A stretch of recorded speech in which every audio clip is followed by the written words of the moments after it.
Você já se perguntou por que a atual guerra dos Estados Unidos contra o Irã tem se arrastado para além do curto período inicialmente previsto por Trump?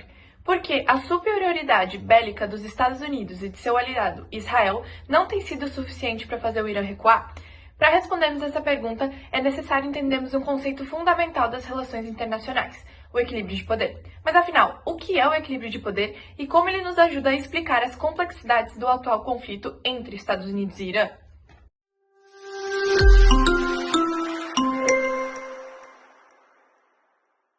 Me chamo Maria Clara Tipes, graduanda da primeira fase de Relações Internacionais na UFSC, e no episódio de hoje da série RI Talks, iremos abordar sobre o conflito do Estreito de Hormuz e a dinâmica de equilíbrio de poder. Afinal, o que é o equilíbrio de poder? Em primeiro lugar, é importante entender que a relação entre os estados acontece em um ambiente marcado pela anarquia internacional. Isso significa que não existe um governo mundial que dite regras para todos os estados. Contudo, não quer dizer que o sistema seja caótico. E para entender como as nações se organizam para impedir que um único Estado domine os demais no ambiente anárquico, é necessário entender as dinâmicas de equilíbrio de poder, ou balance of power. Os Estados buscam ajustar suas capacidades políticas, econômicas ou militares para impedir que um único país se torne poderoso o suficiente para dominar todos os outros. Segundo autores neorrealistas, o equilíbrio é uma resposta natural a uma estrutura anárquica, podendo ocorrer de forma interna pela mobilização de recursos ou externa via alianças. Tradicionalmente, a questão militar era abordada como central para entendermos a dinâmica de equilíbrio de poder. Porém, em um mundo interdependente, surgiram análises complementares que abordaram a ideia de soft balancing, ou equilíbrio suave, que é basicamente o uso de mecanismos diplomáticos e econômicos para limitar o poder de uma superpotência, quando o confronto militar não é viável ou não é desejável. Conforme tais análises, essa estratégia é uma resposta necessária no século XXI, onde a disparidade de forças impede o enfrentamento direto contra superpotências como os Estados Unidos. Mas como isso se conecta com a atual guerra entre Estados Unidos e Irã? Bom, nos últimos meses, inúmeros noticiários reportaram com extrema preocupação o bloqueio do Estreito de Hormuz.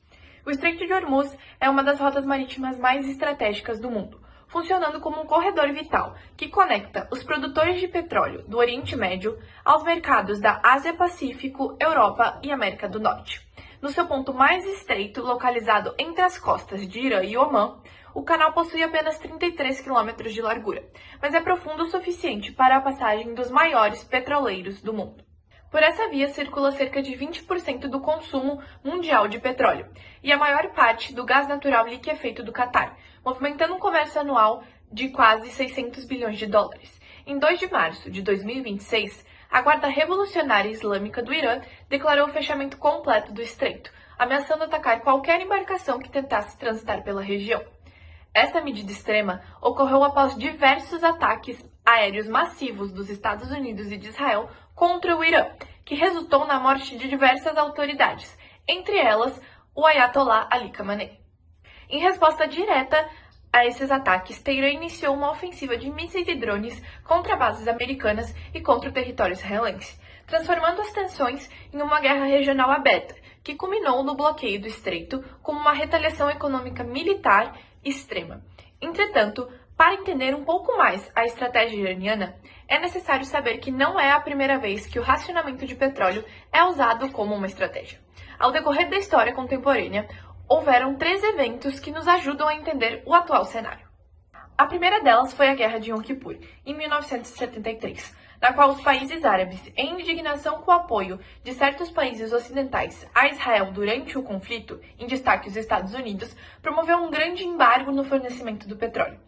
Já a segunda foi a Revolução Iraniana, em 1979, em que, dada a instabilidade política do país devido à queda de seu governo local, gerou uma grande baixa no processo produtivo do petróleo.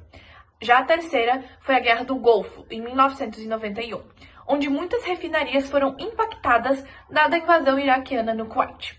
Dessa forma, todos os 3 conflitos causaram os mesmos efeitos no âmbito econômico: uma queda na oferta, significativa alta no preço do barril de petróleo e, consequentemente, dada a suma importância de tal commodity, um cenário de crise em escala global. É aqui que a teoria e a prática se encontram. A postura iraniana em Hormuz é um exemplo nítido de equilíbrio suave. Ao transformar o estreito em instrumento de pressão, o Irã ele desloca o eixo do conflito para a infraestrutura global de fornecimento de um recurso estratégico, o petróleo. Eles sabem que um ataque direto contra eles resultaria em custos econômicos sistêmicos insuportáveis para todo mundo. Essa manobra utiliza o que autores chamam de interdependência assimétrica. O poder do Irã não vem das armas, mas da vulnerabilidade das economias desenvolvidas que dependem desse fluxo energético. Portanto, o controle do fluxo torna-se uma ferramenta de barganha mais eficiente, considerando as capacidades relativas do Irã em relação aos seus oponentes, do que o uso de armas. Ou seja, no sistema internacional contemporâneo, o poder depende não apenas da capacidade de destruição física, mas também da capacidade de manipular dependências estratégicas. O estreito deixa de ser apenas um acidente geográfico para se tornar um instrumento de dissuasão que visa constranger a supremacia militar de uma potência hegemônica. Nas relações internacionais, o poder é como água. Ele sempre encontra um caminho para se equilibrar.